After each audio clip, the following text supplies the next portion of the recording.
Nantes. Il est le PDG de la banque d'investissement appelée The Washington Valuation Group, basée à Washington. Il est expert agréé en haute finance, spécialisé dans la détermination des valeurs d'entreprise, business valuation, pour des raisons d'achat, de vente, de fusion d'entreprises, de taxes de succession, de nom d'entreprise, de divorce, de séparation de partenaires et de disputes entre actionnaires.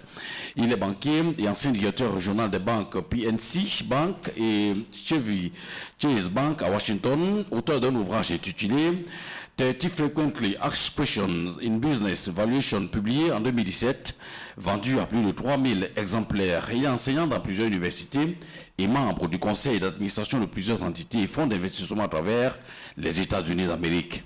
Il est camerounais et il est établi aux États-Unis, père de 2 enfants. C'est un panafricain engagé, il faut le dire. Bonjour, monsieur Achille Eke. Bonjour, monsieur Alphonse Yenné. Voilà, bienvenue. Merci de me recevoir sur vos antennes. Bienvenue à Radio Olas. Alors, on va parler ce matin, ou alors cet après-midi, du franc CFA qui continue d'alimenter les conversations dans les milieux économiques et financiers. Les Africains veulent avoir leur monnaie et le Cameroun n'est pas en reste. Depuis 1945, il faut le dire, Paris continue d'assurer la garantie monétaire de la zone franc CFA. Est-ce qu'il n'est pas temps de siffler la fin de cette hégémonie de la présence de la France et des Français dans les instances monétaires africaines, Achille? Bien, écoutez, c'est une très très belle question, mais avant de répondre à votre question, j'aimerais faire un petit bref aperçu de ce que c'est que le franc CFA, n'est-ce pas, son petit historique. En fait, le franc CFA a été créé le 25 décembre 1945, n'est-ce pas, par le général de Gaulle et par également son ministre des Finances, René Pleven, et le ministre des colonies de l'époque qui s'appelait Jacques Souster. Donc, essentiellement, ce franc CFA repose sur 4 piliers. La parité fixe, n'est-ce pas, de cette monnaie, la convertibilité qui est illimitée, la libre transférabilité, n'est-ce pas, des fonds, et la centralisation des réserves, n'est-ce pas, des pays de cette zone dans un compte d'opération, n'est-ce pas, qui est situé au Trésor français. Donc, il est, en fait, le CFA tel que structuré est coiffé par, n'est-ce pas, ce qu'on appelle la conférence des chefs d'État, suivi par le Conseil des ministres, n'est-ce pas, de la zone, des pays de la zone franc.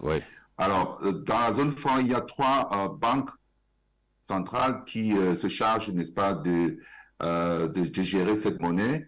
Alors, dans la zone CEMAC, nous avons la BEAC, la Banque des États de l'Afrique centrale, qui contient 6 pays.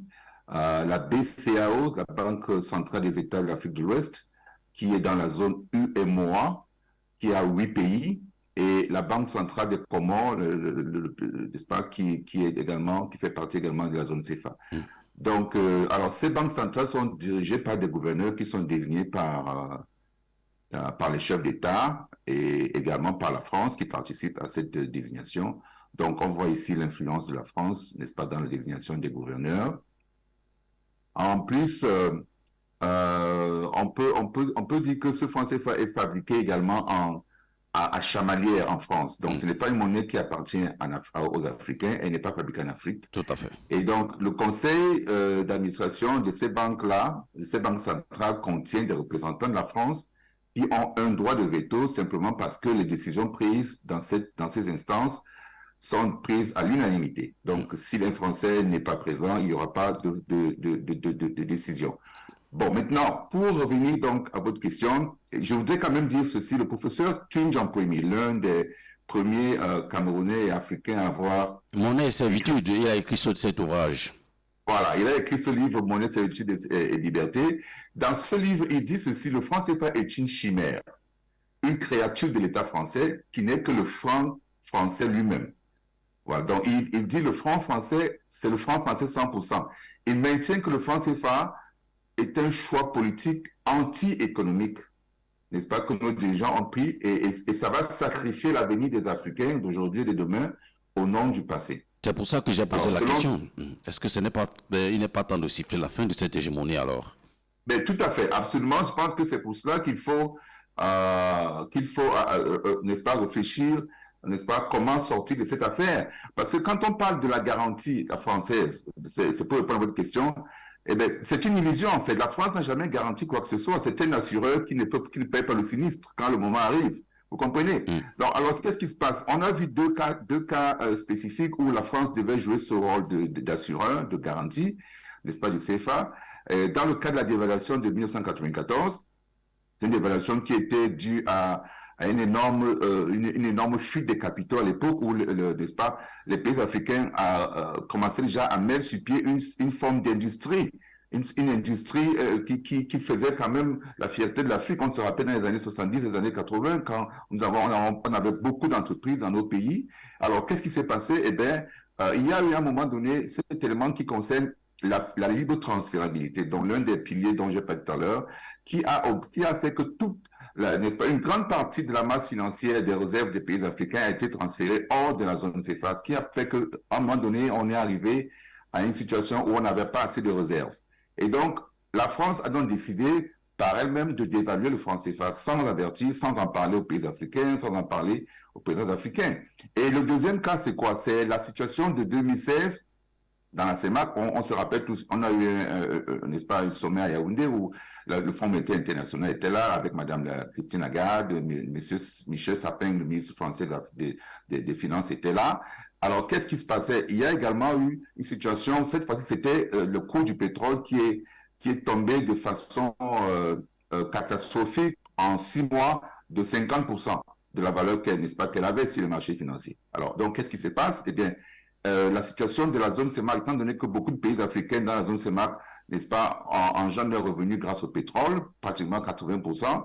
Le Cameroun est le seul pays qui ne compte que 10% de revenus du pétrole dans son budget, donc parce qu'elle a une économie diversifiée. Alors, donc, tous ces pays de la zone CEMAC sont mis dans une situation difficile et n'avaient plus assez de réserves, notamment 3 mois de réserves simplement, n'est-ce pas, pour pouvoir faire les achats extérieurs, ce qui n'est pas acceptable puisqu'il faut au minimum de 5 mois. Donc, la France a donc décidé, au lieu de jouer ce rôle de garantie que tous les pays africains, enfin, notamment les pays de l'Afrique centrale, lui demandaient de faire, elle a dit non, vous allez aller au Fonds monétaire international. Vous irez au Fonds monétaire international, il faudra avoir un accord avec le Fonds monétaire international pour pouvoir obtenir, n'est-ce pas, une aide de la France de quelque manière que ce soit. Bon, certains pays ont rechigné, ils ont voulu aller à la Banque africaine de développement, la BAD. Là également, la France est actionnaire à la BAD et elle a donc refusé. Et donc, les Africains donc, étaient contraints, nos présidents de l'Afrique centrale étaient contraints d'aller au FOFEMI, alors que c'était la pire des solutions quand on sait ce qui s'est passé dans les années 90 avec, n'est-ce pas, ce qui s'est passé avec le Fonds monétaire qui a donc mis nos pays dans une situation complètement délétère aujourd'hui. Oui, Achille, on reste un peu dans l'histoire, puisque c'est un sujet majeur. Dites-nous, oui. Vous dites que c'était une occasion, mais dans la rencontre de Yaoundé, on a vu que les pays africains ne se sont pas prononcés, mais ce n'est même pas là le problème. Mais les Africains ont eu beaucoup d'occasions. Je veux parler par exemple du passage à l'euro. Pourquoi les deux parties n'avaient-elles pas pris la décision de faire justement à ce que l'Afrique ait sa monnaie? Oui, écoutez, le passage à l'euro, et c'est une autre force de la France, c'est-à-dire que quand il y a eu cette négociation entre, n'est-ce pas, par rapport aux pays européens qui allaient adopter l'euro en janvier de 1999, eh bien, il y a eu ce problème, beaucoup de questions se posaient par rapport au sort du franc CFA. Est-ce que ça devait être découplé? Est-ce que ça devait disparaître? Est-ce qu'il y avait beaucoup de questions? La France, par derrière, doit négocier avec ses pairs de l'Union européenne, notamment l'Allemagne à l'époque, pour obtenir que le franc CFA soit arrimé à l'euro. Alors, il y a eu une protestation de l'Allemagne qui refusait cela. Et finalement, ils se sont entendus sur le fait que les décisions, n'est-ce pas, certaines décisions sur le franc CFA devraient se faire, n'est-ce pas, en partenariat avec n'est-ce pas, des pays de l'Union européenne, notamment l'Allemagne. Donc, si par exemple, il y a un pays africain qui veut joindre, n'est-ce pas, le franc CFA, ou bien si on veut dévaluer le franc CFA, ou alors prendre des décisions de cette sorte, l'Union européenne devait avoir son mot à dire là-dedans. Alors, cela a été fait donc sur le dos des Africains. Les Africains n'en savaient rien. Et donc, aujourd'hui, on se trouve dans une situation où et c'est une arnaque, finalement, cette garantie dont on parle. En fait, les pays européens, notamment, ont donc décidé d'accepter, n'est-ce pas, cette forme de gestion du franc CFA parce qu'eux aussi en tirent profit. Et donc, il est donc important pour nous donc, de savoir que, eh bien, quand on entend tous les jours dire que monsieur Macron était en Afrique récemment, il nous disait que le franc CFA c'est une monnaie africaine, il n'en est pas le cas. Ce n'est pas le cas du tout, c'est tout à fait faux. Donc, nous devons décider de nous-mêmes de partir n'est-ce pas, de cette affaire, parce que avant nous, il y a plusieurs pays d'Afrique centrale, d'Afrique en général, qui faisaient partie de cette monnaie, qui sont partis. Donc, nous devons trouver le moyen de nous départir de cette monnaie parce que véritablement, elle ne nous appartient pas. Et les décisions sont entièrement prises par la France complètement, sans même l'apport des Africains. Donc, c'est pour ça que nous n'avons pas pu décider de quoi que ce soit quand il y a eu l'arrivage à l'euro. Mais comment vous comprenez donc, lorsque on a des grands économistes comme vous, on a des grands financiers à travers le monde qui sont des Africains et qui disent aujourd'hui qu'on parle de l'ANA, qu'il ne s'agit pas d'une garantie. Mais comment vous expliquez-vous que l'Afrique même qui vit sous cette, comment je peux dire, sur ce problème, avec les dirigeants qui montrent tout le temps la fragilité, qui montrent la peur de prendre des décisions, la décision de sortir justement, ou alors de quitter cette arnaque. Comment est-ce qu'on peut expliquer cela? Mais effectivement, c'est ça. En fait, c'est le passé qui est la raison, à mon avis. Hein. Le passé, c'est-à-dire qu'on a vu que plusieurs pays ont tenté de partir du franc CFA et ont été renversés. On a plusieurs présidents, notamment au Niger, au Mali, dans plusieurs pays, au Togo, etc. Plusieurs pays africains ont des leaders qui ont été, n'est-ce pas, descendus, qui ont perdu, n'est-ce pas, leurs fonctions, ou par des coups d'État, etc. Donc, la France, véritablement, menace. Quand vous voulez partir du franc CFA, on se rappelle de la Guinée, le cas de la Guinée, le nom que M. Sékou Touré a dit à M. De Gaulle. Il a dit non, et puis qu'est-ce que les Français ont fait? Ils ont sapé la monnaie guinéenne, heureusement. Heureusement, ils se sont quand même, ils ont été assez solides pour maintenir leur monnaie. Mais c'est ça, c'est-à-dire que quand ils vous disent que le franc CFA appartient à l'Afrique, vous pouvez partir de la zone CFA, ce n'est pas vrai. Parce que cette monnaie est une mine d'or pour la France. Parce que l'argent qu'elle récolte, n'est-ce pas, de nos efforts, lui permet de pouvoir financer son budget, financer sa dette extérieure, etc. Donc, c'est une mine d'or. Elle nous fait ça. Elle ne veut absolument pas que n'est-ce pas, les gens soient au courant des manœuvres qui se passent en dessous. Mais les Africains, donc nos dirigeants doivent, aujourd'hui nous sommes à plus de 70 ans, enfin je pense, 70 ans d'indépendance, il est temps pour nous de trouver notre voie. Et donc, il y a des opportunités qui se présentent aujourd'hui et je pense qu'il va falloir en parler. Est-ce que vous ne pouvez pas nous dire, monsieur Achille, que la souveraineté monétaire, parce que vous venez de le dire tout à l'heure, peut-être en deux mots très voilés, compte tenu, on a vécu cela avec les réserves qui étaient carrément à terre. On a vu comment les économies africaines ont été fortement perturbées. Est-ce qu'il n'est pas possible aujourd'hui de développer les échanges autour d'une monnaie unique et de créer des espaces d'intégration que le CFA n'a pas été capable de faire jusqu'ici? C'est exactement ce que les Africains essaient de faire, notamment dans la zone UEMOA. Tout au moins en Afrique de l'Ouest, on a vu le projet ECO qui a été mis sur pied. En Afrique de l'Ouest, oui. En Afrique de l'Ouest, c'était donc une monnaie unique qui avait été décidée par tous les pays de la zone, n'est-ce pas, pas de la zone UEMOA. La zone UEMOA, c'est la zone CEDEAO. Qui appartient, voilà, dans la CEDEAO. La CEDEAO avec le Nigeria, le Ghana, etc. Donc, alors, qu'est-ce qui s'est passé? Eh bien, dès qu'ils ont eu, n'est-ce pas, ils ont décidé du nom de la monnaie, n'est-ce pas, il était temps de mettre sur pied la monnaie, et bien, qu'est-ce qui se passe? La France a court-circuité l'affaire. Elle est allée avec M. Ouattara, n'est-ce pas, changer son CFA en éco et forcer donc, n'est-ce pas, une situation où les autres pays de la zone de CEDEAO devaient s'arrimer au franc CFA, ce qui était au franc CFA devenu éco. Alors, ils ont fait des petits aménagements pour donner l'impression qu'ils ne sont plus gérants de cette monnaie, notamment. Ils disent qu'ils ne sont plus membres n'est-ce pas, au conseil d'administration de cette éco. Et ils ont fait des petits aménagements à gauche, à droite. Mais ce qui est important là-dedans, c'est que la parité fixe continue à rester et la libre transférabilité continue à y être. Donc, ce qui fait que le Nigeria ne peut pas accepter d'être dans une monnaie, alors que dans la même situation où les pays de l'Afrique centrale y étaient récemment, le Nigeria était dans la même situation, mais comme elle a une monnaie n'est-ce pas, qu'elle gère elle-même, ça lui a permis de pouvoir obtenir, n'est-ce pas, des financements au niveau de la BAD. Et quand elle est revenue pour un deuxième financement au niveau de la BAD, eh bien, les Français et les Européens ont décidé de bloquer, de poser les conditions. Qu'est-ce que le Nigeria a fait? Le Nigeria est allé trouver le financement en Chine.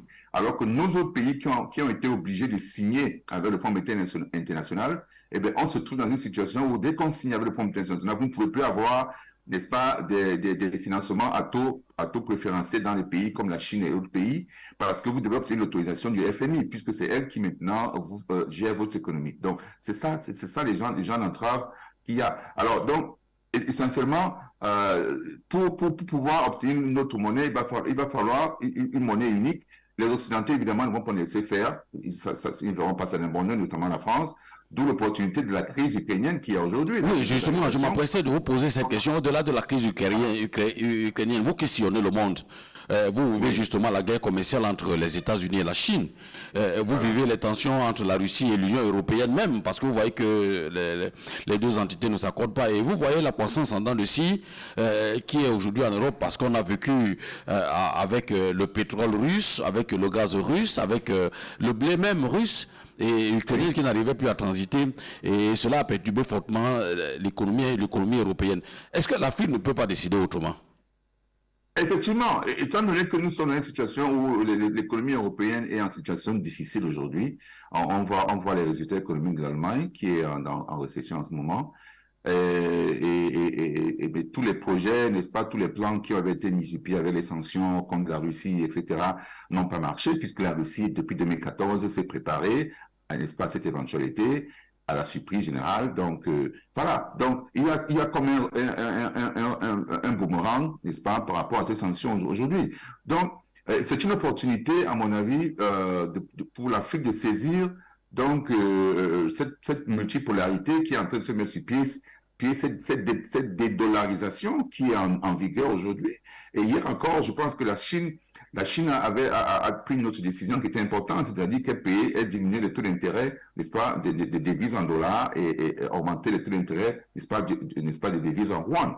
Donc, c'est ce qui montre qu'effectivement, le projet de dédollarisation est véritablement en cours grâce aux BRICS, n'est-ce pas, les BRICS qui sont une association, n'est-ce pas, des pays émergents. Et donc, nous avons une vingtaine d'autres pays qui toquent, n'est-ce pas, aux portes du BRICS. Lors du sommet de l'Afrique du Sud le mois prochain, on verra ce qui va se passer. Donc, il y a cette situation donc qu'il va falloir tirer profit pour l'Afrique et savoir qu'est-ce qu'on peut faire.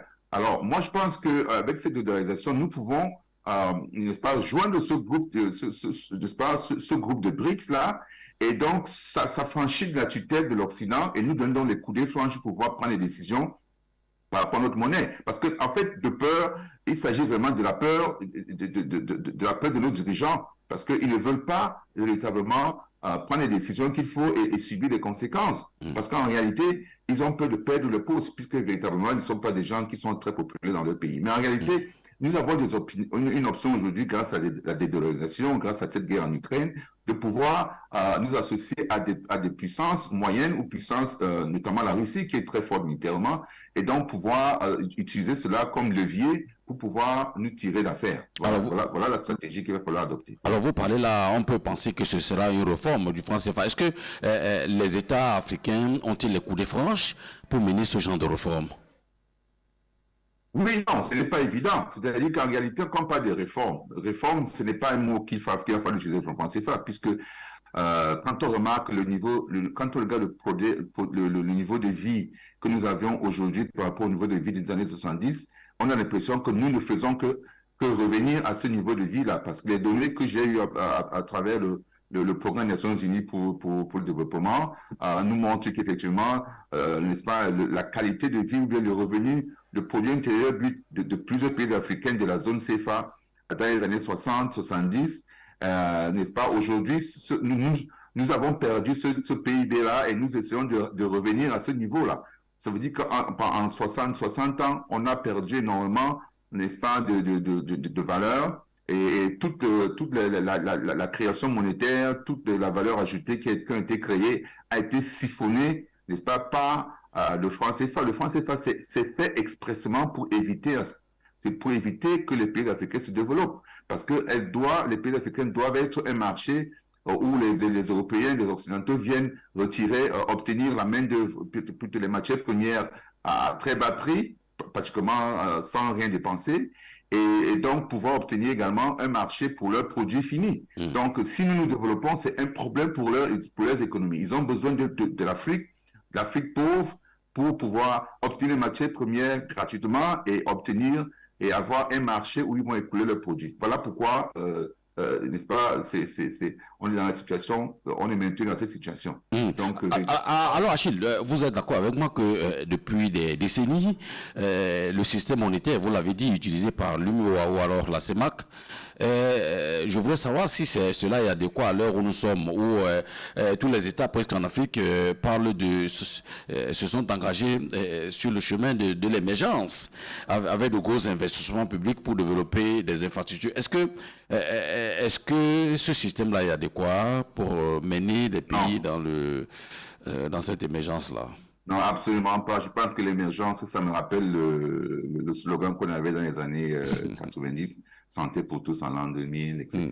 Donc, c'était des slogans véritablement populistes, des slogans politiques, simplement pour permettre aux gens n'est-ce pas, d'atteindre des objectifs. C'est vrai que ça permet de pouvoir fixer un cap. Mais derrière cela, il y a pratiquement pas de soutien financier, il n'y a pas les capitaux nécessaires pour pouvoir réaliser cette émergence-là. Si on regarde en Afrique, aujourd'hui, le tissu industriel pratiquement a disparu par rapport aux années 70, 80. Donc, comment est-ce qu'on va rebâtir ce tissu industriel? Le CFA a tout siphonné. La libre transférabilité des fonds font que dès que vous faites un peu de profit, notamment n'est-ce pas, ces multinationales, eh bien, elles sont installées chez vous comme Orange et toutes ces compagnies-là. Dès qu'elles font de l'argent est envoyé directement en France, carrément n'est-ce pas? Donc, l'argent ne reste pas et il n'y a pas de possibilité de pouvoir créer, n'est-ce pas, de la richesse. C'est difficile d'avoir des hommes d'affaires qui sont véritablement riches ou bien une classe moyenne, n'est-ce pas, qui existe véritablement. Parce que l'argent sort à tout moment, et c'est une condition sine qua non pour le fonctionnement du franc CFA. Il faut qu'il y ait la parité fixe, n'est-ce pas, entre le franc CFA et l'euro aujourd'hui, qui a 650 francs CFA, ce qui fait 13 fois, n'est-ce pas, le pouvoir d'achat n'est-ce pas, d'un Français par rapport à l'Afrique, alors qu'avant on était peut-être à deux ou trois fois avant que l'euro n'arrive. Donc, véritablement, ce sont ces éléments-là qui font que nous ne pouvons pas nous développer avec ce franc CFA. L'émergence, c'est un leurre, véritablement. Donc, vous voulez nous dire que l'émergence, par exemple, annoncée au Cameroun en 2035, ne verra même pas les germes.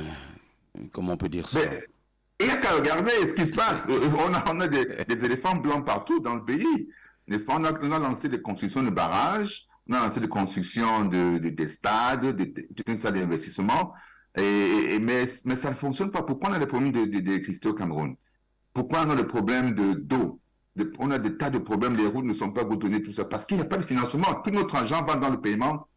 Il y a 50% de notre argent va, n'est-ce pas, au Trésor français. Quand on dit 50%, c'est une façon simplifiée, parce qu'il y a d'autres frais qui, finalement, peuvent encore glaner 10 à 15%, et finalement, on se retrouve avec 35% de nos revenus. Ensuite, maintenant, il faut que ces revenus soient utilisés pour le budget. Et dans ce budget, il y a le fonctionnement et puis il y a l'investissement. Quelle est la part de l'investissement qui reste? Très peu. Ensuite, il faut payer la dette. Vous voyez, il y a tellement de charges qui font qu'on n'est pas dans une situation où on peut se projeter de façon optimiste. La preuve, dans les 60 dernières années, l'Afrique a régressé par rapport aux années 70, quand elle commençait le développement. C'est parce qu'ils se sont rendus compte effectivement qu'il faut mettre en place un système qui empêche à l'Afrique de décoller. Parce que si l'Afrique décolle, c'est connu. Je pense que tous les conférenciers dans le monde qui parlent du franc CFA vous disent cela. Même ici aux États-Unis, il y en a qui en parlent dans les universités, qui vous disent que c'est fait exprès pour que l'Afrique ne puisse pas se développer et empêcher donc que les matières premières soient accessibles de façon facile, de façon gratuite pratiquement. On arrive au Niger, on a le Congo, on a tous ces pays-là où ils nous ramassent la matière première gratuitement.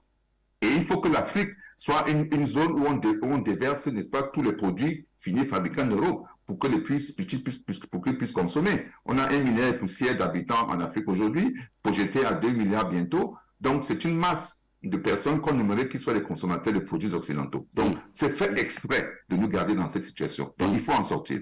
Mais puisque vous parlez des matières premières, avant d'embrayer sur l'autre question qui concerne vraiment le Cameroun, il y a certains analystes comme vous qui pensent que, et qui soutiennent que les pays ne peuvent pas se développer à partir des matières premières. Oui, les matières premières, c'est vraiment pas le développement ça. Vous vous, n'est-ce pas? Ce qui crée la valeur ajoutée, c'est les produits finis. Vous prenez la matière première, vous la transformez, n'est-ce pas? Et puis, vous la vendez à un prix 10 fois supérieur. Prenons l'exemple du cacao, hein, du café. Vous cultivez le cacao et vous vendez vos cacao aux Européens. Ils vous achètent ça à des prix ridicules, puisque c'est eux qui fixent le prix, n'est-ce pas, des matières premières dans les marchés financiers. Alors, maintenant, ils prennent ce cacao et puis le transforment en chocolat, et puis vous le revendez 15 fois, 20 fois, 30 fois plus cher. Et c'est ce qu'ils veulent. Voilà comment le système fonctionne.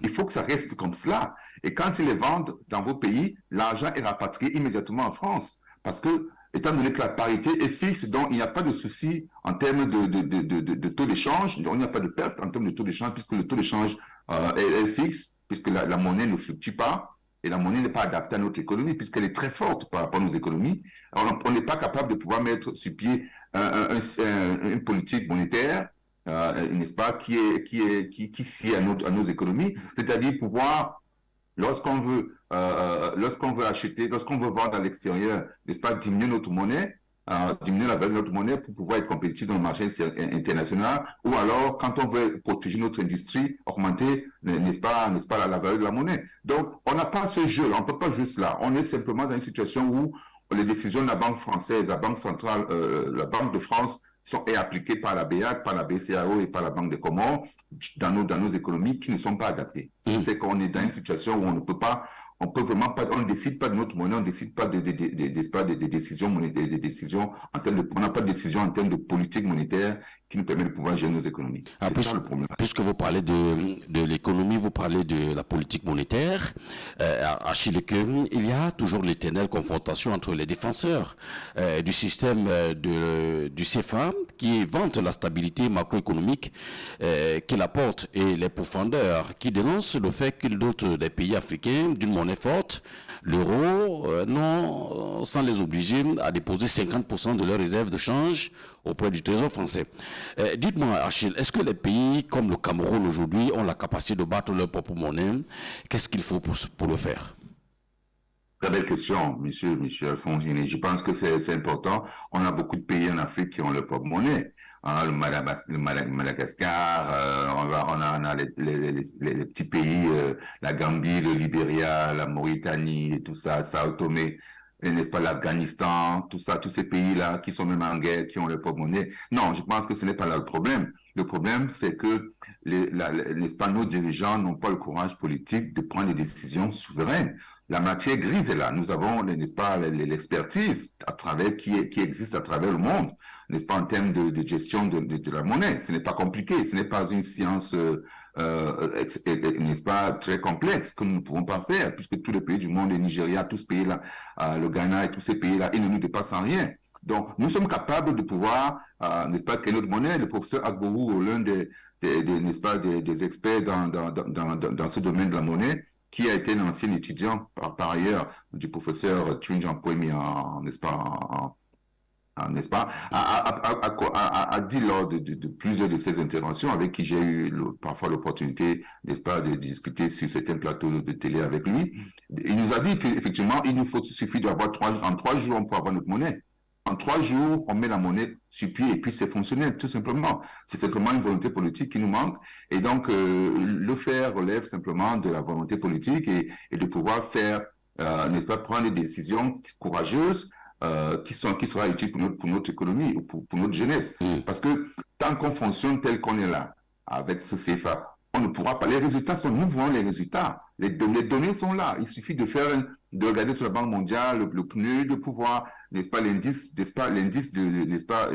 développement humain, pour voir qu'on recule on a l'impression que... Et puis, les éléments qu'ils utilisent pour tronquer les résultats réels de l'Afrique, c'est quoi? C'est le PIB. Le PIB par rapport au PNB. Le PIB, c'est le produit intérieur brut, par rapport au PNB, qui est le produit national brut. Alors, qu'est-ce qu'ils ont fait? Étant donné que le produit national brut est l'élément important pour pouvoir montrer quel est le niveau de développement du pays, quelle est n'est-ce pas, la réalité de la situation économique du pays.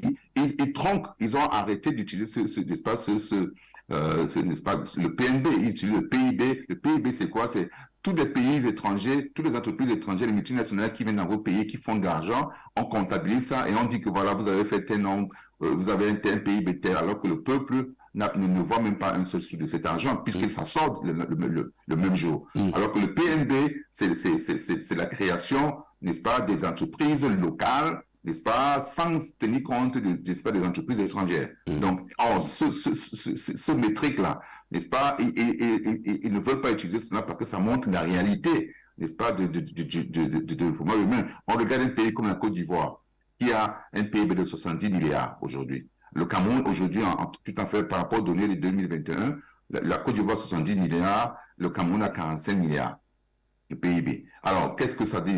Quand on regarde, est-ce que le peuple ivoirien ressent cela? Pas du tout. Parce que ce sont les multinationales, les Bouygues et toutes ces compagnies, les Orange, qui sont là, qui font beaucoup d'argent et envoient en France, mais le peuple ne voit rien du tout. C'est ça exactement la situation. Achille, dites-moi, est-ce qu'on ne va pas, on risque pas vivre là comme on a vécu à un moment donné en RDC, avec l'argent qu'on transportait dans des brouettes et qui ne servait pas à grand-chose?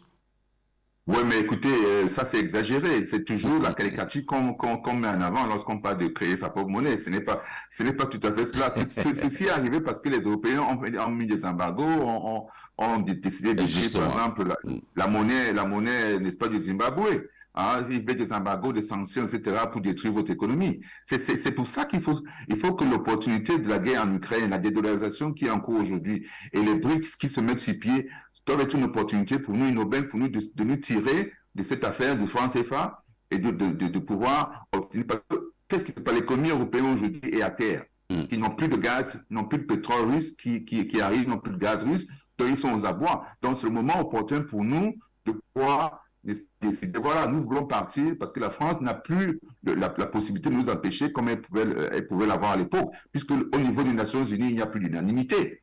Personne n'est plus naïf, c'est-à-dire que quand ils vous menacez, vous avez les Nations Unies de sortir des décisions, n'est-ce pas, à la porte-pièce, et puis ils venaient appliquer ça sur vous. Aujourd'hui, la Russie, la Chine disent non, ils mettent leur veto à chaque fois. Donc, il y a dysfonctionnement à ce niveau, ce qui donne la liberté aux pays africains de pouvoir prendre des décisions courageuses et de pouvoir créer leur propre monnaie et la gérer comme bon leur semble. C'est pour ça que l'opportunité des BRICS et de la dédollarisation est une aubaine que nous devons saisir rapidement, sans attendre du tout, parce que tout le monde dort, alors que partout, n'est-ce pas, on a beaucoup de pays africains, beaucoup de pays du Moyen-Orient qui veulent rejoindre le BRICS, mais on n'entend pas parler des pays de l'Afrique centrale du tout, non, l'Afrique de l'Ouest, pas du tout.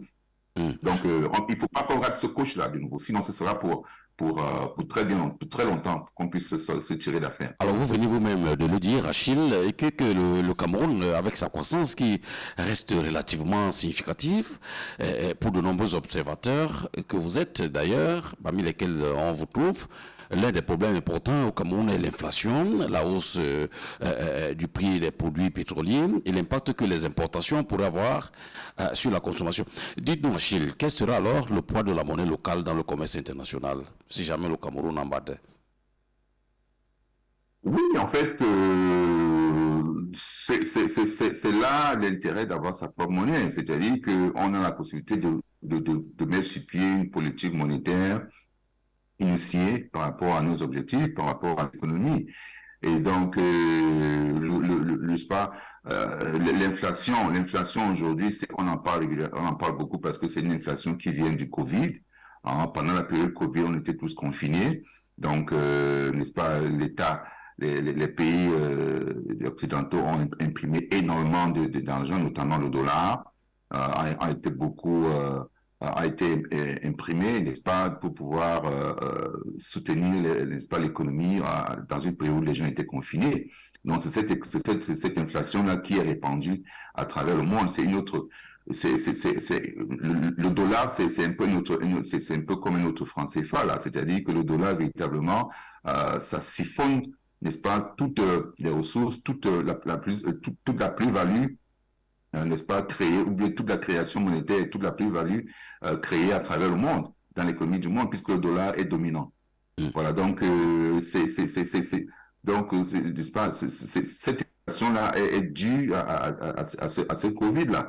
Donc, véritablement, il faut pas penser que c'est nécessairement quelque chose qui vient d'ailleurs. Non, c'est simplement parce que la masse monétaire qui est en circulation aujourd'hui est extrêmement plus importante que, n'est-ce pas, n'est-ce pas, la situation économique pour pouvoir soutenir cette masse monétaire-là. Est-ce qu'il est possible de battre la monnaie dans une économie comme la nôtre où l'importation domine? Je veux dire que nous consommons beaucoup plus étrangers que nous produisons sur place. Ah oui, mais ça c'est fait à dessein.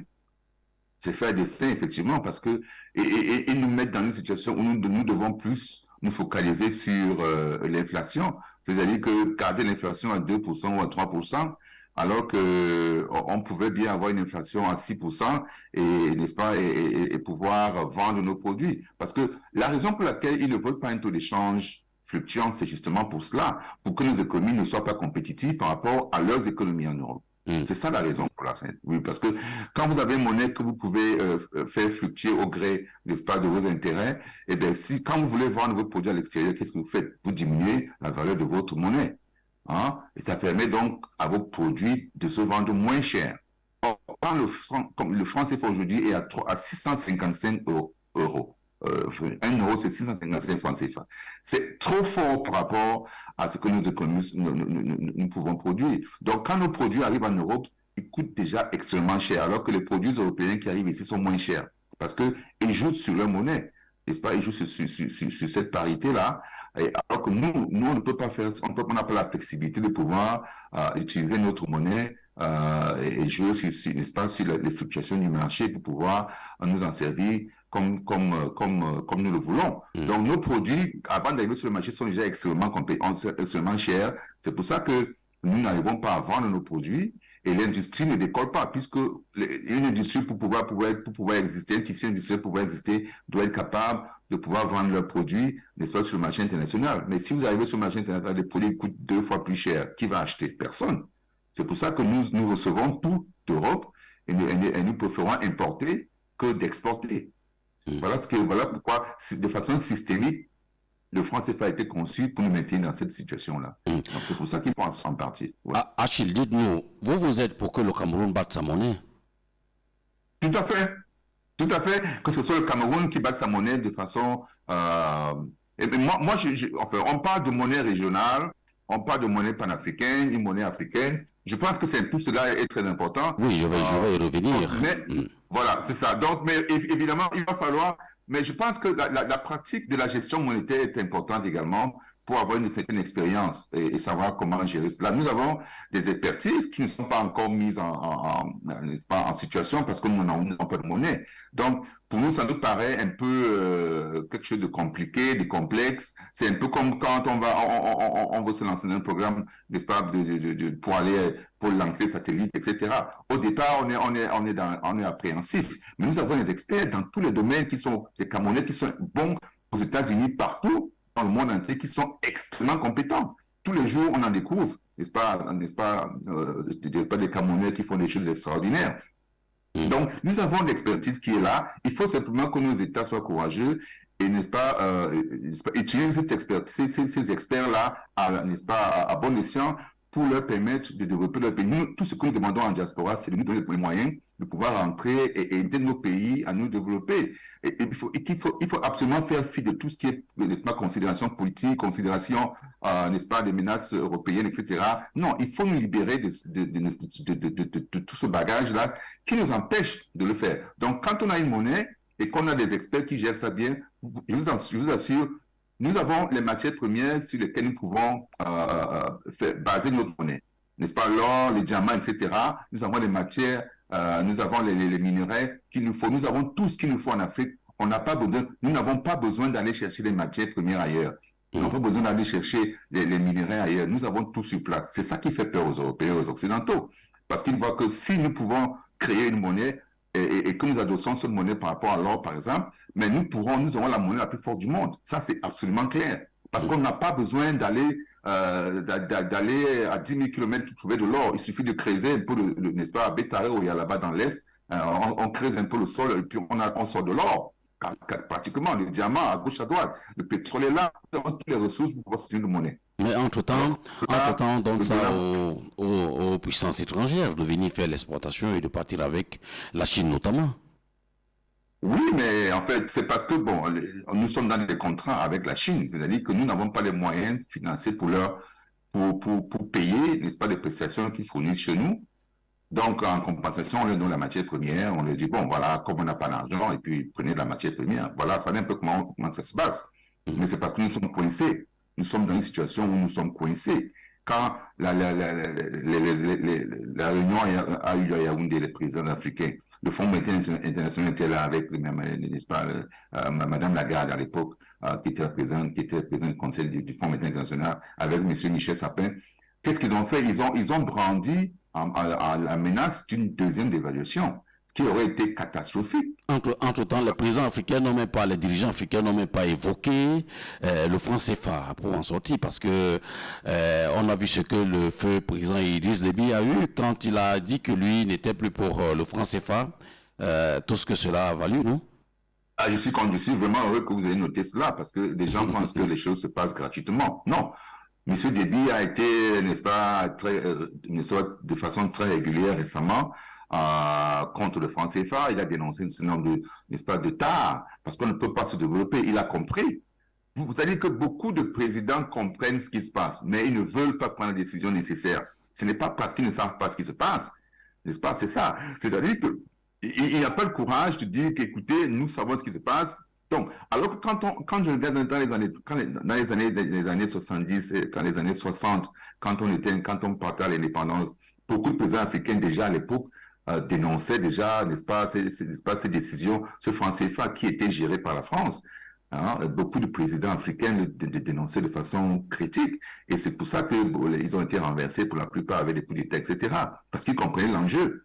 Donc c'est pour ça que tant qu'on reste là, parce qu'on a peur, parce qu'on pense que non, la France va nous menacer, voilà l'opportunité que nous avons aujourd'hui de nous joindre avec les BRICS, avec des puissances qui sont beaucoup plus fortes, parce que les BRICS aujourd'hui représentent 31,5% n'est-ce pas, de l'économie mondiale, du PIB de l'économie mondiale contre 30% pour, n'est-ce pas, le G7. Donc, ça montre que à partir de maintenant, ce sera un décollage, ce sera un écart qui va être croissant. Ça ne peut être que croissant, n'est-ce pas? Donc, véritablement, il faut joindre ce BRICS-là et nous permettre de nous libérer de la France et de faire maintenant ce que nous voulons faire, n'est-ce pas, en groupe. Maintenant, qu'on le fasse de façon individuelle, que le Cameroun ait sa monnaie ou que le Gabon ait sa monnaie, ou que, etc.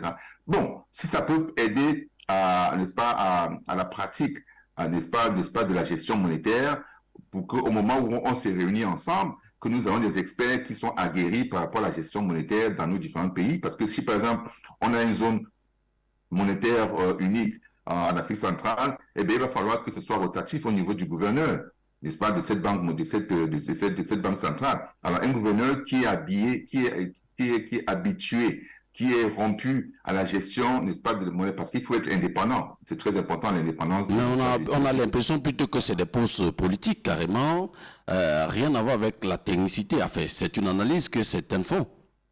Oui, mais c'est un poste politique parce que c'est la France qui impose qui doit être gouverneur, qui va gérer, n'est-ce pas, par rapport à ses intérêts. Alors, on se souvient que à l'époque du président Gbagbo, il a proposé un monsieur comme gouverneur de la Banque centrale, de la BCAO. La France s'en est opposée. Parce que ce monsieur était un universitaire qui a toujours critiqué le français. Et comme vous savez, M. Gbagbo était un panafricaniste, n'est-ce pas? Et donc, il a proposé comme gouverneur la BCAO, étant donné que la Côte d'Ivoire a une économie, n'est-ce pas? C'est elle elle a pratiquement 40% de l'économie de l'UEMOA, n'est-ce pas? Elle, généralement, quand elle propose un gouverneur, n'est-ce pas, ce gouverneur passe. Mais dans ce cas-ci, la France s'est opposée. Donc, c'est parce que quand vous nommez des gens qui ne vont pas satisfaire les intérêts de la France, eh bien, elle s'oppose puisqu'ils font partie du conseil d'administration et les décisions du conseil d'administration sont sont unanimes. Donc, s'il y a un refus de la France, il n'y aura pas, n'est-ce pas, de gouverneur n'est-ce pas, à cette position-là. Voilà, c'est simplement pour ça. Est-ce que vous n'avez pas l'impression aujourd'hui que l'Afrique ne sortira jamais tel que ça fonctionne? Je vous donne des cas de figure. On s'est installé dans une sorte de concurrence qui ne dit pas son nom. Par exemple, parce que le Cameroun cultive le palmier à huile, c'est la même culture que le Gabon prend. Parce que le Cameroun cultive le macabo, c'est la même culture que la Guinée équatoriale prend. Et maintenant, veut être les leaders, alors qu'on peut diversifier et puis faire fort. Comment est-ce qu'on peut imaginer ce genre de choses? Est-ce que l'Afrique s'en sortira alors?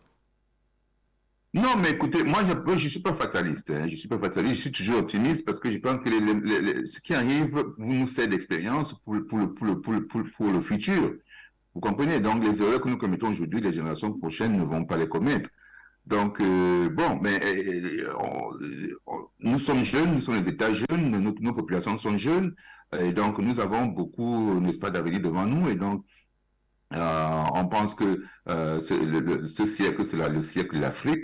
L'Afrique va décoller, quelles que soient les entraves, n'est-ce pas, que ces pays vont poser, on va réussir à pouvoir se tirer d'affaire. Donc, on voit déjà les jalons aujourd'hui. Nous sommes pour la première fois dans une situation historique dans le monde où depuis près de 700 ans, on observe qu'il y a, n'est-ce pas, que le monde n'a plus peur de l'Occident. N'est-ce pas? Tous les pays du monde aujourd'hui n'écoutent plus l'Occident. Et ça, c'est une situation unique que nous vivons aujourd'hui et qui va aller crescendo. N'est-ce pas? C'est-à-dire que le monde multipolaire que nous souhaitons aujourd'hui, dont les jalons sont en train d'être posés aujourd'hui, va aller croissant et donc permettra donc à tous les peuples du monde de pouvoir s'affranchir de cette domination depuis de 7 siècles. L'Occident a eu sur le monde entier. Et donc, on s'est dit que dans cette optique-là, nous aurons notre part à jouer, n'est-ce pas, dans n'est-ce pas, l'économie mondiale, et surtout que nous avons une population qui est absolument jeune et qui est dynamique et qui va donc permettre, n'est-ce pas, de pouvoir conduire l'économie mondiale dans le monde à l'avenir. Parce que l'Afrique, aujourd'hui, c'est le continent où il y a plus n'est-ce pas, de consommateurs qui sont jeunes, qui ont de l'avenir et qui pourra donc, sur le plan économique, jouer un rôle absolument capital pour les transactions dans l'économie mondiale aujourd'hui. Donc, véritablement, je pense qu'on ne pourra pas rester dans cette situation-là. Et simplement, il faut qu'on ait de nouveaux dirigeants qui soient capables de pouvoir prendre des décisions difficiles. Mais je pense que, comme on a vu au Mali, comme on a vu en République centrafricaine, on ne sait pas. Ces gens sont sortis de nulle part. On ne s'y attendait guère. Personne n'attendait de voir M. Goïta, personne n'attendait de voir M.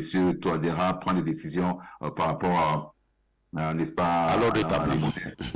Voilà, à l'ordre établi que nous observons aujourd'hui. On a le Burkina Faso également qui fait de même. Voilà, donc ce sont des petites choses qui montrent que les choses changent. Et puis personne ne s'intéresse plus aux Européens. Les gens, enfin les Occidentaux disent ce qu'ils veulent. On a vu le président Lula du Brésil qui s'est dit, mais pourquoi est-ce que nous devons utiliser le dollar? Qui a dit que nous devons utiliser le dollar dans les transactions entre les pays? Pourquoi est-ce que c'est comme ça? Donc tout le monde est fatigué, n'est-ce pas, des menaces, des sanctions que l'Occident, n'est-ce pas, déverse partout à son gré, comme ils veulent, à tout bout de champ, même quand ça va contre eux. Donc, véritablement, tout le monde est fatigué de ces gens et on veut un nouveau monde où on pourra, chacun fait ce qu'il veut dans son coin, et puis on se retrouve sur le domaine, n'est-ce pas, sur le plan économique, pour échanger, chacun a sa monnaie, chacun fait ce qu'il veut. Mais est-ce qu'ils entrent seuls? Ils n'entrent pas la complicité des Africains eux-mêmes, non? Qui ça, les Européens, quand ils viennent déverser leurs ordures ici, il y a quelqu'un qui autorise, non? Mais oui, en fait, c'est parce que nous sommes les États jeunes, les États pauvres, non les corruptibles. Et c'est eux qui font la corruption. On n'entend pas de Glencore, l'affaire Glencore. C'est Glencore qui corrompt les gens. C'est eux qui corrompent et qui se plaignent que vous êtes corrompus. Mais est-ce qu'on est obligé d'accepter les pots de vin qu'on nous donne? On n'est pas obligé, mais l'homme pense toujours à sa survie. C'est en réalité ça. C'est une question de survie. Vous avez quelqu'un qui n'a pas eu de salaire depuis 3-4 mois. et qui doit nourrir sa famille, et puis subitement, un monsieur arrive là et lui dit, bon, je te donne 1 million, tu fermes les yeux par rapport à telle ou telle chose. Mais 1 million, le gars rêve. 1 million, mais ça, c'est rêvé. Donc, il prend 1 million et puis il laisse le gars faire ce qu'il devrait faire, ce qu'il veut faire. Et voilà, c'est un peu ça. Et puis, il y a la cupidité de nos dirigeants aussi, la cupidité de nos dirigeants qui volent de l'argent, qui amassent des milliards, mais qui ne sont jamais satisfaits. On se demande à quoi ça sert. Voilà, donc ils se laissent donc et puis ils sont dans des groupes, ils se tiennent parfois, n'est-ce pas, sur le plan politique avec, n'est-ce pas, des scandales ici et là qui font que entre eux ils se tiennent, si tu ne fais pas ceci, je t'expose, etc. Et donc ils sont obligés de se soumettre. Donc à toutes ces corruptions-là, c'est toujours parce que c'est l'intérêt personnel en réalité. Quand on parle de corruption, c'est que chacun trouve son intérêt personnel dedans. Voilà. Achille, vous êtes spécialisé dans la détermination des valeurs d'entreprise, ce que vous appelez là-bas le business evaluation, des raisons d'achat, de vente, de fusion. Est-ce que vous avez évalué les entreprises au Cameroun?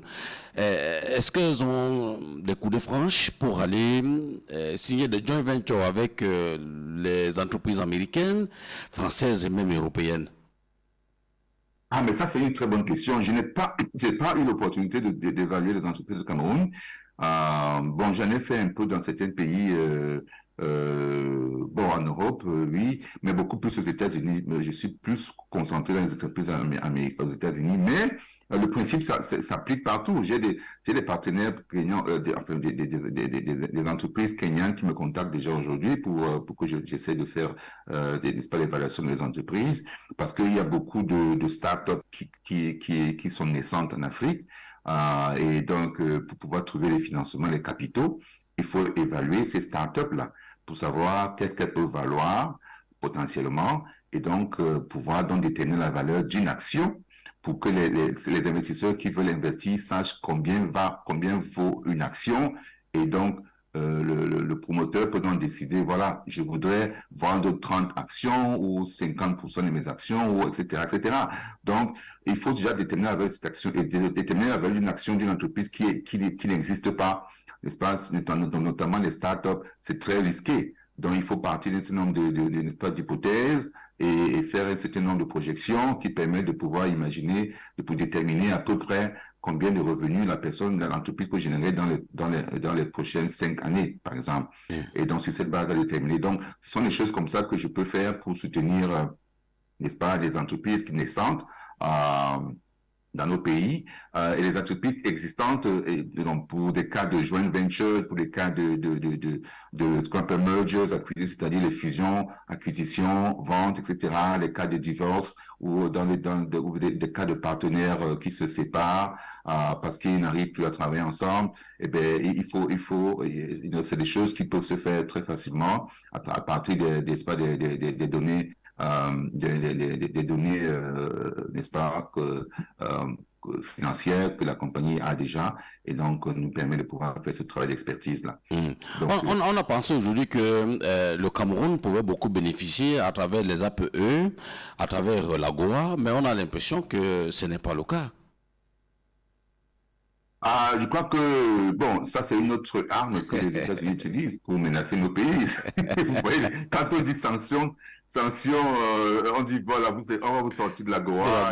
C'est la même sanction, c'est les mêmes sanctions qu'ils appliquent partout. On a appliqué ça, je crois, au Burkina Faso récemment. Le Cameroun, je crois, a été exclu de l'AGOA. On menace l'Afrique du Sud d'être exclu de l'AGOA si n'arrête pas Poutine. Il y a des tas de choses comme ça. C'est ça, c'est pour ça que je dis ce chantage doit s'arrêter.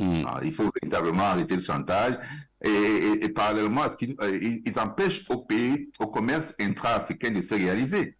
Vous voyez, c'est-à-dire que, par exemple, lorsqu'on vous avez une monnaie franc CFA qui est en Afrique de l'Ouest, que vous ne pouvez pas utiliser en Afrique centrale. Pour aller, oui, un Sénégalais qui va au Cameroun, arrive au Cameroun, il doit aller dans une banque, changer son argent en euros et changer son euro en franc CFA d'Afrique centrale pour faire une transaction. Et vice-versa. Le Camerounais qui va en Côte d'Ivoire fait de même. Alors, il crée des chemins de fer qui ont des rails avec des distances, avec des distances différentes. C'est-à-dire que, n'est-ce pas, les rails au Cameroun ont peut-être une distance, je ne sais pas, d'1 mètre, hein, on va dire comme ça, 1 mètre, Et puis au Gabon ou bien au Sénégal, les rails ont 2 mètres ou 1,50 m. Donc le train qui va du Cameroun ne peut pas arriver au Sénégal parce que les rails ne sont pas les mêmes. Ils font des tas de choses comme ça, justement pour empêcher, n'est-ce pas, le commerce. En termes de communication, c'est la même chose. N'est-ce pas? Ils empêchent de pouvoir communiquer. C'est-à-dire qu'ils font tout pour éviter à ce que les Africains puissent créer un marché commun, avoir un pouvoir d'achat suffisamment élevé pour pouvoir développer leurs entreprises, leurs économies, et donc dépendre d'eux. Leur survie, la survie de leur économie dépend de notre misère, de notre mort. Si nous mourons, tant mieux pour eux. Tant que nous vivons, si nous voulons vivre à leur niveau, ça ne va pas marcher avec eux. Voilà la réalité. Mais Achille, moi je ne comprends pas pourquoi vous déculpabilisez les dirigeants africains, vous rejetez tout le temps aux Occidentaux. Mais est-ce qu'on a attaché les bras des Africains pour justement eux-mêmes faire comme les autres? Non, je ne les déculpabilise pas. Je vous ai dit tout à l'heure que la décision politique qui compte. On a vu le cas du Mali. Décision politique prise au Mali. Vous voyez, le pays a changé complètement.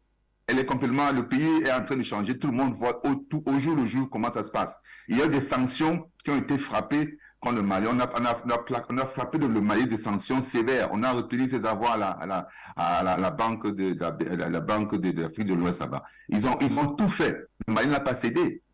C'est eux qui ont cédé par contre. Vous voyez? Donc, la décision politique est la première chose qu'il faut prendre. Dès qu'on a des décisions politiques, le peuple adhère, c'est terminé. C'est terminé. Tous ces gens-là, vous voyez, les Européens, les Américains, tous ces gens, tout ce qu'ils veulent, c'est de vous faire, n'est-ce pas, c'est-à-dire que c'est de vous obliger à vous soumettre. Si vous refusez de vous soumettre et que vous êtes solide et que vous avez préparé, n'est-ce pas, votre affaire, vous avez bien préparé, n'est-ce pas, vous avez anticipé sur les actions, parce que c'est de ça qu'il s'agit, c'est ce qu'on voit avec M. Poutine aujourd'hui. Vous anticipez sur les actions, vous mettez, n'est-ce pas, sur pied toutes les stratégies pour vous protéger au cas où des sanctions X ou Y arrivent de tel ou tel pays. C'est ce que là, on voit aujourd'hui avec la Russie, c'est ce qu'on a vu avec le Mali, c'est ce qu'on voit avec la Centrafrique. On voit ces pays-là qui ont décidé de prendre une autre route et qui se fichent carrément de ce que disent ces Occidentaux. Et on voit qu'ils ne sont pas pour autant des pays qui sont en train de disparaître de la planète. Non, pas du tout. Vous voyez, c'est ça. Donc, je ne déculpabilise pas nos dirigeants, mais je dis qu'il faut la volonté politique pour que nous puissions nous décoller. Parce que nous avons tout réuni aujourd'hui. Puisque vous parlez de décollage, l'un des problèmes majeurs que vous, les analystes, vous reprochez souvent aux Africains, c'est que quand on va, par exemple, aux États-Unis où vous êtes établis, les gens fonctionnent en groupe. Mais quand on arrive en Afrique, c'est chacun pour soi. Et est-ce que cela n'est pas de nature à rendre davantage l'économie plus faible encore? Oui, mais ça, c'est parce qu'on n'a pas la culture de l'entrepreneuriat. On a été formés à aller à l'université et puis avoir un poste dans un bureau quelque part. C'est-à-dire, vous êtes au ministère là-bas. Même les hommes d'affaires qui sont établis, chacun évolue seul. Il n'y a pas de grand groupe comme on voit, par exemple, de Washington Valuation Group qui est basé à Washington. Oui, écoutez, mais je pense que je ne peux pas généraliser. Hein. Ça dépend des économies, ça dépend des pays.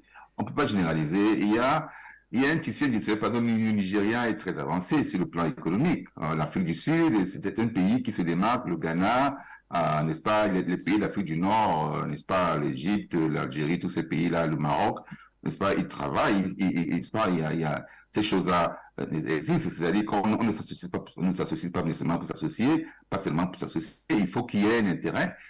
C'est-à-dire que vous avez une entreprise, j'ai la mienne, on fait dans le même produit.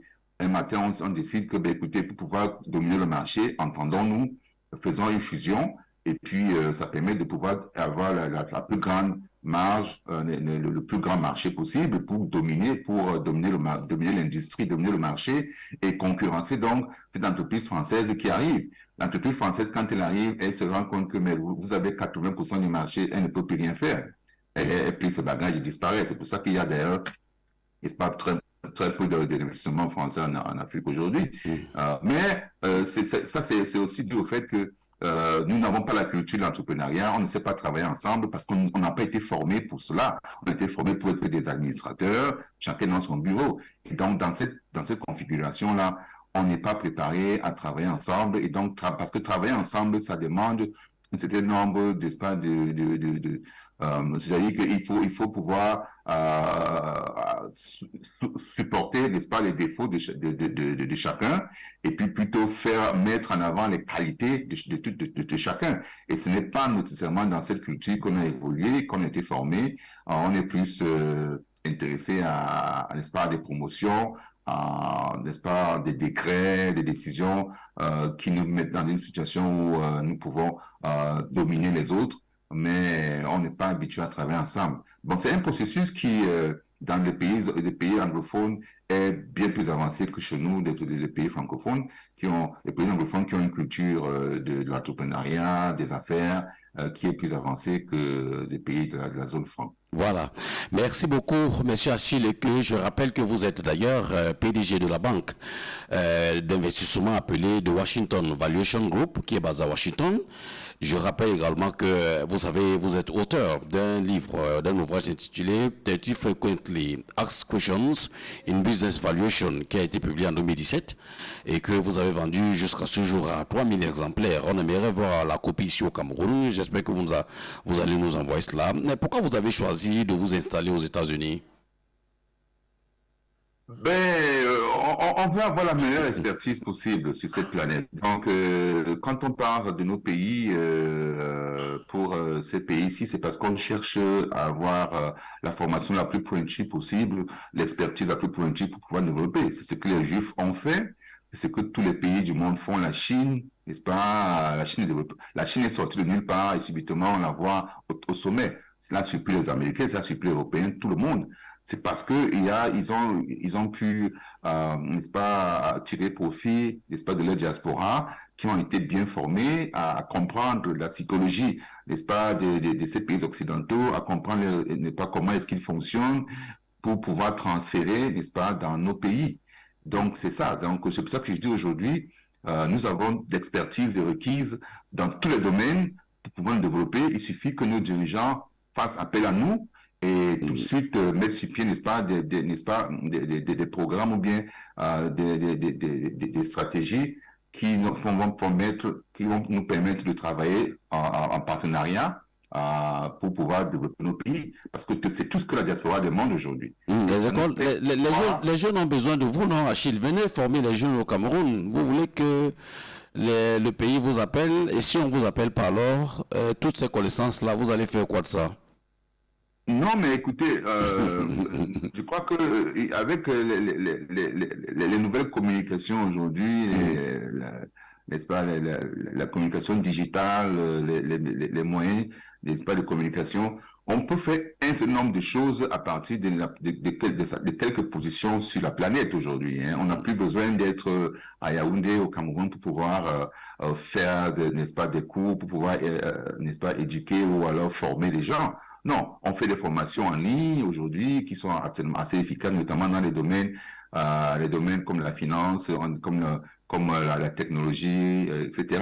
C'est vrai que sur le plan pratique, il va falloir plus de matériel, plus, n'est-ce pas, de laboratoire, etc. Et c'est là où le partenariat avec l'État, elle va être important parce que la formation doit être adaptée n'est-ce pas, on peut pas former des gens sur du matériel, sur du vieux matériel. C'est-à-dire qu'on est n'est-ce pas, aujourd'hui avec l'Internet, comment on appelle ça, la version quoi, on est en version 5 aujourd'hui, c'est ça? Bon, alors on peut pas former les gens sur la version 3, la version 4. Non, il faut former les gens sur la version 5 aujourd'hui pour aller vers la version 6, la version 7. Donc, pour cela, il faut du matériel courant, il faut des appareils, mais tout ceci doit se faire avec l'accompagnement de l'État, parce que vous n'allez pas dépenser votre argent à niveau Cameroun, il faut payer la douane, il faut payer ce nombre n'est-ce pas, de choses qui ne sont pas nécessairement à votre portée, et arriver là-bas, n'est-ce pas, les conditions dans lesquelles vous allez travailler ne sont pas nécessairement mises en place, c'est-à-dire que la législation, on sait que au Cameroun, il y a beaucoup de problèmes, n'est-ce pas, avec notre justice qui prend beaucoup de temps à résoudre des problèmes qui sont importants dans la gestion des affaires. Vous voyez, donc s'il y a un différend entre les partenaires, il faut que la justice puisse trancher rapidement pour qu'on puisse avancer. Mais il y a beaucoup de choses comme ça qui vont sur pied. Donc, il faut changer un peu le paysage des affaires dans nos pays. Il faut des nouvelles législations par rapport à ça. Et la diaspora pour apporter n'est-ce pas, son apport pour pouvoir améliorer cet environnement-là et permettre donc à la diaspora de venir. Et le gouvernement aujourd'hui, avec le e-visa qu'ils ont mis sur pied, même s'il est très cher aujourd'hui, au moins ça permet en 3 jours d'obtenir votre visa et d'aller faire ce que vous voulez faire au Cameroun et revenir. Donc, c'est autant de choses comme ça, des choses comme ça qu'on voudrait que l'État nous mette à notre disposition pour que nous puissions venir au Cameroun, faire ce nombre d'actions et revenir chez nous où nos familles résident. Mais on ne parle pas de son pays parce qu'on veut partir. On parle de son pays parce qu'on veut trouver mieux et revenir partager, n'est-ce pas, avec son peuple. Donc, c'est pour ça que nous réclamons depuis un certain nombre d'années, nous avons entendu la diaspora réclamer les problèmes de double nationalité, nous avons entendu parler n'est-ce pas, de toutes ces choses-là. C'est parce qu'il y a une soif de pouvoir venir au pays, partager notre expertise, mais on ne peut pas le faire dans les conditions dans lesquelles nous sommes aujourd'hui. Merci beaucoup, Achille. Je rappelle que vous êtes père de 2 enfants. Vos enfants viennent au Cameroun souvent? Bien, ils seront là bientôt également. Donc, ils viennent chaque 2 ou 3 ans, en fait. Ils parlent un peu les langues locales? Oui, peut-être qu'ils ne parlent pas couramment, mais ils entendent quand même déjà. Voilà. On s'efforce de leur inculquer la culture africaine, naturellement, et ils viennent également au Cameroun. Ils connaissent tous. Ils sont nés aux États-Unis, certes, mais ils connaissent bien toute la famille au Cameroun, puisqu'ils y vont régulièrement, leurs cousins, leurs tantes, leurs oncles, etc. Donc, ah oui, c'est vrai. Et quand ils arrivent, ils mangent aussi un peu le ndolé qui est classé aujourd'hui. Oui, absolument. Mon épouse est camerounaise, donc ils sont habitués à manger ça régulièrement ici à la maison. Donc, pas de soucis. On n'est pas dans les McDonald's, on ne mange pas ces choses-là. C'est interdit chez moi, les McDonald's et tout ça. Ça, c'est grave. Et on trouve ça bien camerounais dans le marché américain aussi? Quoi, ça, l'indolé? Oui, l'indolé, il y a le cuit, il y a vendus, vous savez. Oui, je vais vous étonner, hein, les ingrédients. Le compte chapeau, alors, le pilé comme... j'ai un jeune homme ici, il adore tout ça, le pilé avec le haricot. Je parle de crépins, c'est ça, son mets préféré ici. Il y a beaucoup d'entreprises ou de magasins chinois, mexicains, n'est-ce pas, ici, qui importent. Nous avons des choses comme des prunes. Hein. Moi, j'en mange régulièrement. Des prunes qui viennent du Cameroun. Vous pouvez faire ce business, hein? Faire le commerce. Oui, il y a du ndolé, effectivement. Il y a du bobolon, vous allez dans ce magasin, vous voyez un peu de tout, hein, pratiquement. Et véritablement, c'est souvent surprenant. Mais ça s'importe du Cameroun régulièrement ici, donc on n'a pas ce problème. L'indolé, il y en a qui voyagent régulièrement au Cameroun, qui reviennent avec ces produits. Voilà, généralement, quand quelqu'un va au Cameroun, on lui dit, bon, écoute, là-bas, il y a ma tante, il y a ma soeur là-bas, et la soeur, quand vous revenez, la soeur vous envoie du ndolé. Vous envoie du coquille, voilà, des choses comme ça. Et voilà, donc, vous revenez. Bon, si ça peut passer la douane, tant mieux. Si ça ne passe pas, ça dépend pour le certificat médicaux, les trucs de santé et autres. Allez, merci bien, Achille. Ça, on dit aux États-Unis que time is money. Je vous ai arraché 1 heure pratiquement dans votre job. Cela n'arrive pas tous les jours parce qu'on sait comment la finance est contraignante. Mais vous avez choisi de nous parler aujourd'hui du franc CFA. Et vous dites que le Cameroun peut et doit même bâtir sa propre monnaie. Ce n'est pas difficile que ça. C'est tout ce qu'on peut retenir de cet entretien qui aujourd'hui fait rattache parce que les gens ont compris également que c'est la peur qui anime parfois les dirigeants à oser. C'est ça, non? Absolument, je pense que c'est effectivement cela. Il faut qu'on ose, il faut qu'on soit décisif, mais il faut saisir l'opportunité qu'offre cette guerre en Ukraine. Oui. La dédollarisation aujourd'hui et les BRICS. Nous sommes dans une situation unique où l'Europe est très faible aujourd'hui et n'a pas la capacité de nous empêcher de faire quoi que ce soit. Et donc, nous pouvons donc saisir cette opportunité-là pour pouvoir nous délivrer, n'est-ce pas, de cet enfer. Voilà, je crois que les dirigeants sont en train de vous suivre en ce moment et qu'ils vont enrichir cela et vous faire appel parce qu'on a besoin de vous aussi pour développer le Cameroun et l'Afrique, le Cameroun ne pouvant pas faire seul. Merci beaucoup, Achille, et que je rappelle que vous êtes aux États-Unis, à Washington, précisément, où vous venez de nous gratifier d'1 heure et quelques minutes. Cela n'arrive pas tous les jours. Merci et surtout bon appétit. Il est quelle heure là-bas maintenant? Il est 8h16 à mon avis, 8h18, voilà. Voilà, nous on est à 13h18 ici. Merci et on va se retrouver pour les prochains entretiens parce que vous êtes dans la finance et dans l'économie mondiale. On va justement évoquer d'autres points de l'économie camerounaise et africaine dans les jours à venir. Merci et surtout, quand vous serez à table, pensez à nous aussi ici. Je vous en prie, merci pour l'invitation, merci à vos auditeurs. J'espère que j'ai pu satisfaire. Oui, tout à fait, tout à fait. On est comblé, en tout cas. Je vous en prie. 12h, 14h. Toute l'actualité. L'actualité.